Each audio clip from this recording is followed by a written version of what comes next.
알면 쓸데많은 신장과 콩팥 지식, 알쓸신콩 제13강 복막투석을 위한 길잡이. 안녕하세요 구독자 여러분. 오늘은 지난 3강에서 다뤘던 투석에 관한 이야기 2탄을 준비했습니다. 시작하기 전에 지난 3강을 복습해 봅시다. 만성 신부전이라면 신대치요법이 필요하고, 신대치요법에는 투석과 신장이식이 있다고 배웠던 것 기억하시나요? 오늘은 투석 중에서도 복막투석에 대해 이야기해 보겠습니다. 우선 투석은 콩팥 기능이 떨어진 만성 신부전 환자에서 정상적으로 일을 못하는 콩팥 대신 혈액에서 노폐물을 제거하는 것을 말합니다.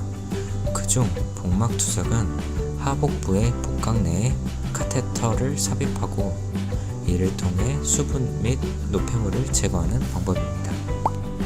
그렇다면 복막이 무엇이고 대체 어떤 원리로 노폐물을 제거한다는 것일까요?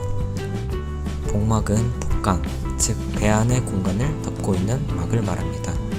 이때 복강은 그 자체로 혈액이나 림프의 이동이 원활한 반투과성 막인데요. 반투과성 막의 성질을 이용해 확산을 통해 노폐물을 제거하고 삼투현상을 이용하여 수분을 제거할 수 있습니다.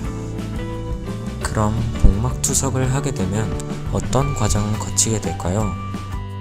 복막투석을 위해서는 복강 내로 투석액을 주입하고 노폐물을 제거하기 위한 도관 삽입술을 받아야 합니다. 30분에서 1시간 정도 소요되는 수술을 통해 배꼽 주위로 도관을 집어넣게 되는데요. 이렇게 도관이 삽입된 후 1에서 4주 정도 삽입 부위가 아물게 되면 복막투석을 시행하게 됩니다. 복막투석을 시행하면 매일 4회, 매회 30분 정도를 사용하여 스스로 투석액을 교환해주는 방식을 주로 택하는데요. 그 과정은 다음과 같습니다. 첫째, 투석액을 복막관에 연결하고, 둘째, 복강 내의 투석액을 우선 배액한 후, 셋째, 새로운 투석액을 복강 내로 주입하고, 마지막으로 투석액 백을 분리하는 과정을 겪게 됩니다. 지금부터는 혈액투석과 복막투석이 어떻게 다른지에 대하여 알아보도록 하겠습니다. 두 가지 방법의 가장 큰 차이점은 그 여과 방법에 있는데요.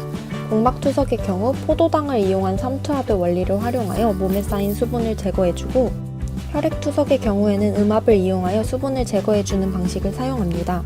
두 번째는 투석 시 사용하는 통로의 차이입니다. 복막투석의 경우 복강 내 도관을 이용하는 반면, 혈액투석의 경우에는 동맥과 정맥을 연결한 혈관인 동정맥로를 활용합니다. 세 번째로는 투석 치료를 받는 방법의 차이가 있습니다.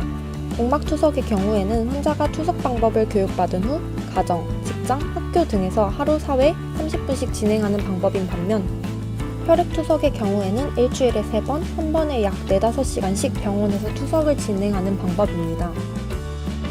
그러면 어떤 환자에서 어떤 투석 방법을 선택하면 좋을지에 대해 알아보도록 하겠습니다. 복막투석의 가장 큰 장점은 스스로 치료하는 방법으로 독립성이 보장되고 사회생활이 용이하다는 점입니다.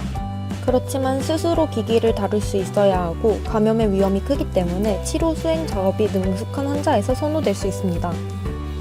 반대로 혈액투석의 경우에는 숙련된 의료진이 치료를 진행하기 때문에 감염의 위험이 적고 의료진으로부터 심리적인 지지를 얻을 수 있습니다. 또한 만성신부전증 환자들은 저염, 저인산, 저칼륨식을 섭취해야 하는데, 복막투석의 경우에는 식사의 면에서 비교적 더 자유롭다는 장점이 있습니다. 그렇지만 복막염을 앓은 적이 있거나 복부에 수술을 받는 등 복막 유착이 있는 환자에서는 복막투석을 시행할 수 없으므로 혈액투석 대상자가 됩니다. 반대로 심혈관계 질환이 심하거나 혈관 확보가 어려운 환자의 경우에는 복막투석의 대상이 됩니다. 또한 비만 환자나 허리 통증을 호소하는 환자들에게는 혈액투석이 선호되는 반면, 소아 환자에서는 복막투석이 선호될 수 있습니다. 지금까지의 내용을 정리해보면 다음과 같습니다. 환자 개개인의 특성과 상황에 따라 더 적합한 투석 방법을 선택할 수 있습니다. 다음으로 복막투석 환자가 주의해야 할 합병증과 그 예방을 위한 관리 방법에 대해서 알아보도록 하겠습니다. 장기간 복막투석을 진행하는 환자에게서 나타나는 가장 흔한 합병증은 복막염입니다. 복막염은 도관을 통해 세균이 복강으로 침투하여 발생합니다. 복막염이 발생하면 투석액은 뿌옇게 변하고 복통, 발열이 동반되며 일반적으로 항생제로 치료가 가능하지만 심한 경우에는 도관을 제거해야 할 수도 있습니다. 따라서 세균 감염을 막기 위한 환자 자신의 관심과 노력이 필요합니다. 복막투석을 하는 환자들이 조심해야 할 사항에 대해서 함께 알아볼까요? 먼저 투석액 교환 장소는 사람이 적고 환기가 잘 되는 깨끗한 장소에서 하는 것이 좋습니다. 감염을 일으키는 세균들은 대부분 피부에 살고 있으므로 투석액 교환과 출구 소독을 시작하기 전에는 반드시 손을 비누로 깨끗이 씻는 습관을 갖는 것이 중요합니다. 소독은 도관이 삽입된 부분부터 바깥쪽으로 원을 그려나가면서 소독합니다. 멸균된 소독용품은 한 번만 사용하고 버린 후에 새 것을 이용하여 2, 3회 반복합니다. 매일 출구 부위를 관찰해서 빨갛게 되거나 이물질이 나오지 않는지, 눌렀을 때 통증은 없는지 관찰하고 이상이 있으면 병원을 방문해야 합니다. 자, 지금까지 복막투석에 대해서 알아보는 시간을 가졌는데요. 어떠셨나요? 유익하셨다면 좋아요 버튼 눌러주시고 앞으로도 이런 정보 놓치지 않고 싶으시다면 구독 버튼도 눌러주시면 되겠습니다. 저희는 더 다양한 정보로 찾아뵙겠습니다. 감사합니다.